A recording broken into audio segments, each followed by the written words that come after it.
West of the woodlands on the prairie's great plains is a land where the tall grasses long have laid claim, where the blue stem and Indian grasses still grow on the green rolling hills as they did long ago.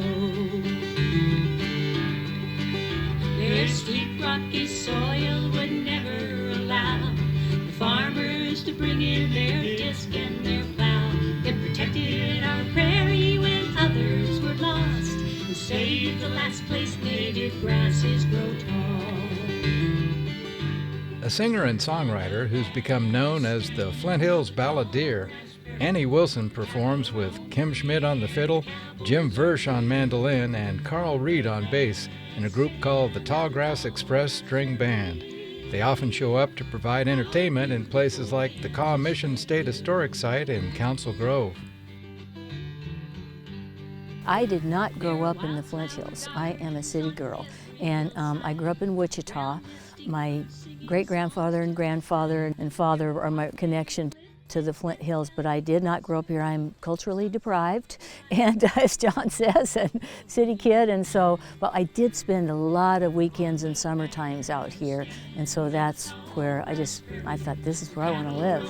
Free and the cowboys are real on the last stand of the tall grass prairie, our beautiful Kansas Flint Hills.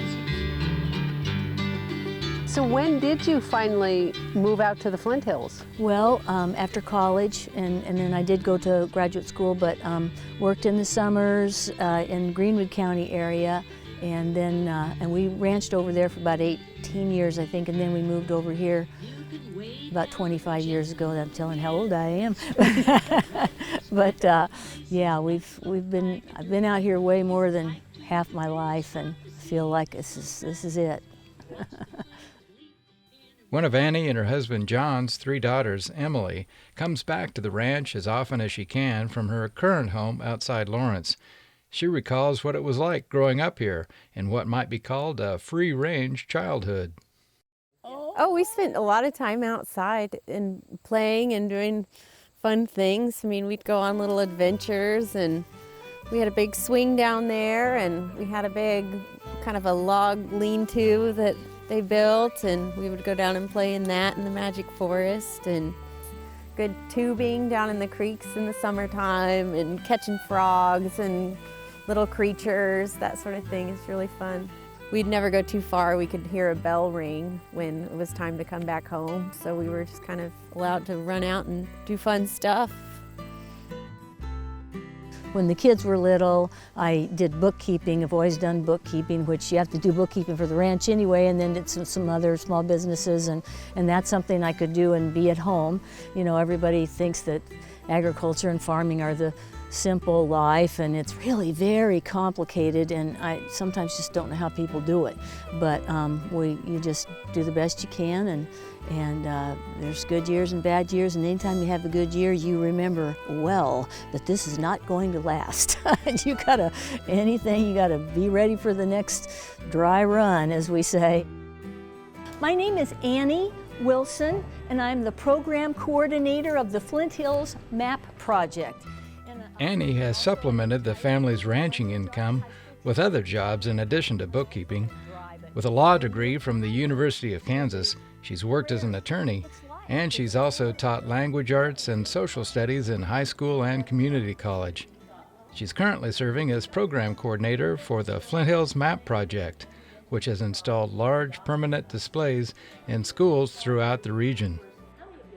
We're in 183 schools now, and we've got a really big website with lots of activities for the kids, and anybody can do these things, and information resources. But and then I've been the last year going around, since we got the maps designed and the website up, then going around to schools and giving presentations to students and teachers about what's available so that they can use these in the classroom, and that's been really fun. And it's just so neat to see these little kids, you know, get excited.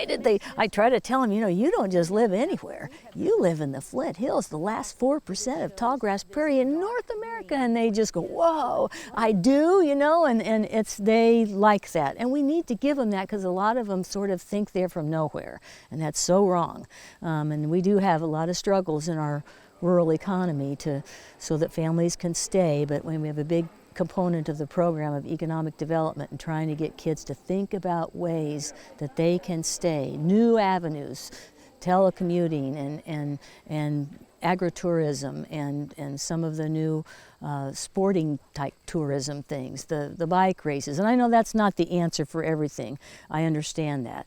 But I just think there's some creative ways out there that we can make a way for kids to stay in the Flint Hills or go somewhere else and then come back. Emily Wilson comes back to Cottonwood Falls on various occasions to perform with a musical group called The Skirts, which has become a Flint Hills favorite, maintaining its ties to Chase County as its reputation continues to grow.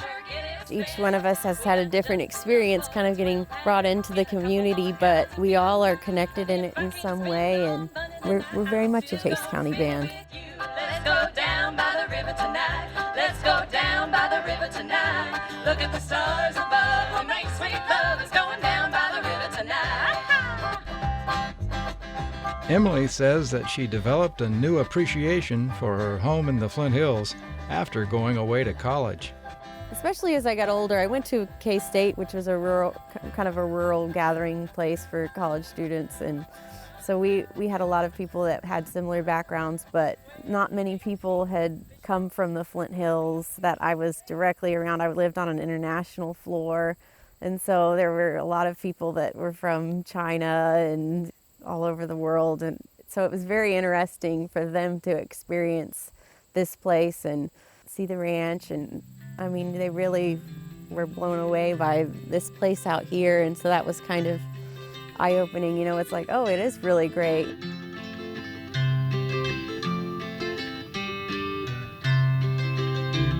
As we hop on our ponies to climb up the hill, while the morning breeze sleeps and the air is so still, we see up ahead in the early half-light that clean curve of hill against sky. I just want to write about the beauty and the joy of the Flint Hills, which I think is really an important thing these days, because there is a lot to worry about, and you could really get in trouble emotionally if you just let it get to you. You can't. You've got to have something that lifts you up, and this place can do that for people. Pioneers saw it as they crossed the wide plains, till they built up their cities for fortune and fame. So there's few places left now to pleasure the eyes with that green curve of hill against sky. Well, it all really comes down to the land, doesn't it? That's our Mother Earth right there, and that's what I feel so blessed to be in this area, and there's so many people I know who don't have access to areas like this, and that's another thing I'm working on and hoping that we can help kids in the Flint Hills who don't happen to live very close to the Tallgrass Preserve. Where are places, whether it's public land or maybe a ranch that will open their gates up for classrooms? You know, there are a lot of places like that to come in, but we've got to give kids access to natural places. Join us for a number of compelling stories about some of the engaging women who preserve, protect, and celebrate the tallgrass prairie in the Flint Hills of Kansas.